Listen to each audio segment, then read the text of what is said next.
आप सभी ने कोर्ट के ऑर्डर अरावली पर्वत के लिए जो आए हैं उसके बारे में बहुत ज्यादा लोगों का आंदोलन देखा होगा।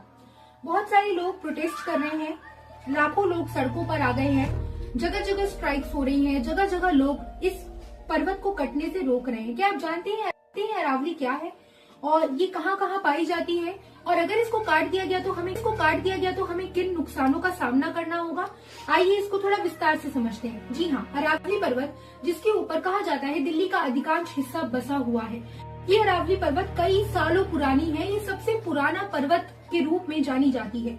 जी हाँ, इसका विस्तार अगर मैं बताऊं तो 650 किलोमीटर का ये अरावली पर्वत दिल्ली, हरियाणा, राजस्थान और गुजरात को पार करते हुए हम सभी। आइए अब जानते हैं कि यदि इसको काटा गया या इसमें ओवर माइनिंग की गई या खनन किया गया तो हमें क्या नुकसान होंगे। सबसे पहले तो क्लाइमेट चेंज होने लगेगा, क्योंकि ये वेदर को चेंज होने से बचाती है, हमारी रक्षा करती है कि मौसम सुरक्षित रहे। तो दिल्ली को सबसे पहले वेदर चेंज का सामना करने होगा। उसके अलावा अगर अरावली को हमने उड़ाया या उसको काटा ज्यादा तो दिल्ली खोखली हो सकती है, अर्थक्वेक का खतरा बढ़ सकता है, क्योंकि अगर आप एक पहाड़ को काट रहे हैं तो वो धरती तक धंसा होता है और वो काफी सारी चीजों को बांधे होता है, तो आसपास के क्षेत्रों में भूकंप का खतरा बढ़ सकता है। जो वहाँ पर मकान बने हैं, जो जंगल है, जो पेड़ हैं, उनकी जड़ें जो पेड़ों की से जा रही हैं वो हिल सकती हैं, लैंडस्लाइड शुरू हो सकता है। इसके अलावा ऑक्सीजन, अगर उसे काटा गया तो घने जंगल जो उसके ऊपर है, ऑक्सीजन की कमी हमें महसूस करनी पड़ेगी, क्योंकि काफी पेड़ उसके ऊपर है जो दिल्ली को ऑक्सीजन सप्लाई कर रहे हैं।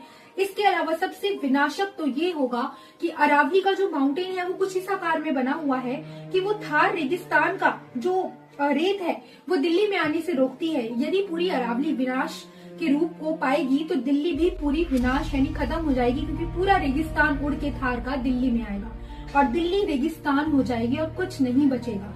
हम सब भी प्यासे मरेंगे, पानी की कमी हो जाएगी, सूखा पड़ेगा। तो ये है अरावली को काटने के नुकसान। इसीलिए आप सभी से मेरी रिक्वेस्ट है कि इस आंदोलन को बनाए रखें, और सरकार से भी रिक्वेस्ट है कि अगर आपको कहीं भी लगता है कि ये कदम गलत है और जनता के हित में नहीं है तो जनता की पुकार जरूर सुने। Thank you. Radhe he Radhe.